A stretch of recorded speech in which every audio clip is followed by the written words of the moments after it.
Assalamualaikum warahmatullahi wabarakatuh. Halo semuanya, perkenalkan nama saya Resya Frianda Hafna dengan NIM L1A024060 dari Program Studi Manajemen Sumber Daya Perairan. Pada video ini, saya akan memaparkan hasil analisis PCA atau Principal Component Analysis sebagai bagian dari UAS mata kuliah Statistika Perikanan. Data yang saya gunakan merupakan data yang telah disediakan oleh Ibu Ani selaku dosen dari mata kuliah Statistika Perikanan. Kemudian saya pindahkan ke Excel untuk mempermudah proses pengolahan dan analisis statistik. Baik, untuk datanya ada di sini. Eh, untuk analisisnya itu, saya menggunakan software yang bernama PAS.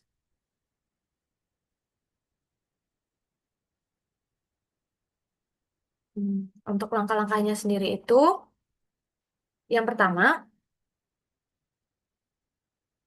kita harus copy data dari Excel, kemudian pindahkan, kemudian buka software PAS, kemudian klik kolom row atribut dan kolom atribut, eh, pas data di kolom sebelah sini. Kalau sudah, unchecklist, blok data yang berupa angka, klik multivariate, klik ordinating, kemudian klik principal component PCA. Kemudian langkah selanjutnya kita expand dulu. Langkah selanjutnya kita perlu ubah matriksnya menjadi correlation, kemudian jangan lupa untuk diklik recompute. Kalau sudah, kita harus lihat hasil scatter plotnya.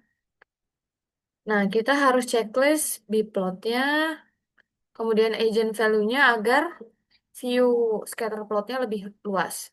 Jangan lupa juga kita klik row labels agar terlihat. Nah, ini hasil dari scatter plot dari prinsipal komponen analisis yang telah saya lakukan. eh untuk hasilnya sendiri itu, hmm, dari grafik ini dapat terlihat beberapa hal penting, yaitu pada stasiun 3 dan 4 terletak cukup dekat dengan vektor larva ikan di kuadran atas atau positif PC2. Ini menunjukkan bahwa jumlah larva ikan sangat tinggi di stasiun 3 dan 4. Kemudian pada stasiun 2 terletak dekat dengan variabel plankton di sisi kanan grafik positif PC1. Artinya, stasiun 2 memiliki kepadatan plankton yang tinggi.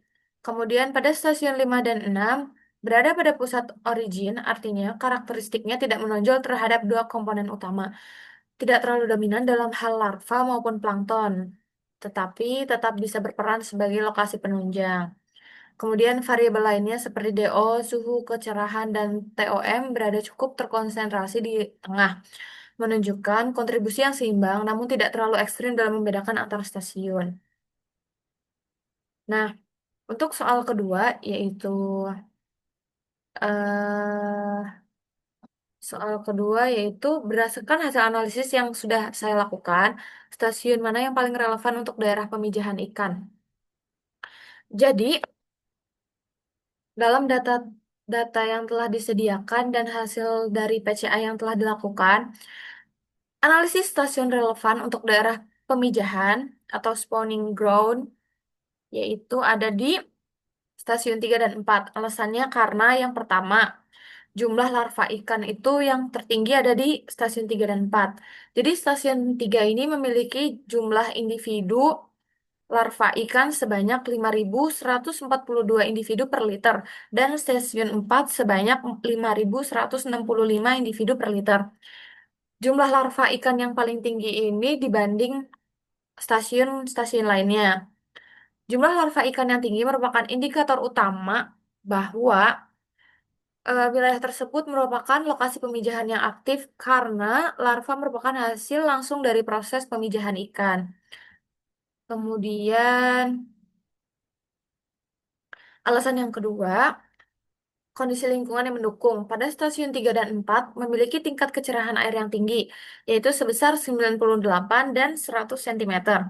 Suhu yang stabil sebesar 27,4 koma 27,4 sampai 28,5 derajat Celcius dan kadar DO atau oksigen terlarut yang cukup baik sebesar 7,3 miligram per liter dan 7,2 miligram per liter yang semuanya merupakan parameter penting untuk keberhasilan pemijahan dan penetasan telur ikan. Untuk referensi jurnal pendukungnya itu yang pertama dari Sari et al. Tahun 2020, daerah dengan kelimpahan larva ikan yang tinggi sangat potensial sebagai area pemijahan karena menunjukkan keberhasilan proses reproduksi dan penetasan telur di lokasi tersebut. Kemudian, referensi jurnal pendukung yang kedua ada dari studi oleh Putri et al. Tahun 2022 yang mengatakan bahwa distribusi larva ikan merupakan indikator utama untuk menentukan lokasi spawning ground di perairan. Kemudian soal ketiga yaitu eh, eh, analisis yang sudah saya lakukan, stasiun mana yang paling relevan untuk daerah asuhan ikan. Sebentar, salah. Nah, jadi stasiun mana yang paling relevan untuk daerah asuhan ikan atau feeding ground? Yaitu stasiun 2. Alasannya karena yang pertama, kepadatan plankton tertinggi. Stasiun 2 memiliki jumlah plankton tertinggi sebanyak 12.665 sel per liter. Eh, Hal ini dikarenakan plankton adalah sumber utama bagi larva dan juvenil ikan. Lokasi dengan kelimpahan plankton tertinggi sangat ideal sebagai feeding ground. Alasan yang kedua itu lingkungan yang mendukung. Jadi pada stasiun 2 memiliki parameter fisika kimia mendukung seperti kecerahan air yang cukup baik, yaitu 87 cm. Suhunya juga stabil sebesar 28 derajat Celcius dan DO yang cukup sebesar 7,2 miligram per liter. Untuk referensinya itu ada dari Rahman et al. Tahun 2018 yang menyatakan bahwa area dengan konsentrasi plankton tinggi sangat penting sebagai feeding ground untuk larva dan juvenil ikan karena menyediakan makanan yang melimpah. Kemudian referensi yang kedua ada dari Juliana et al. Tahun 2021 yang menunjukkan bahwa distribusi plankton sangat tinggi di suatu lokasi sangat berhubungan dengan tingginya kepadatan dan kelangsungan hidup ikan muda. Eh, Jadi kesimpulannya dari hasil PCA ini dapat disimpulkan pada stasiun 3 dan 4 merupakan lokasi yang paling relevan sebagai daerah pemijahan ikan atau spawning ground karena tingginya larva dan kondisi lingkungan yang mendukung. Kemudian pada stasiun 2 merupakan lokasi yang paling sesuai sebagai feeding ground karena memiliki kepadatan plankton tertinggi dan kondisi fisika kimia air yang ideal.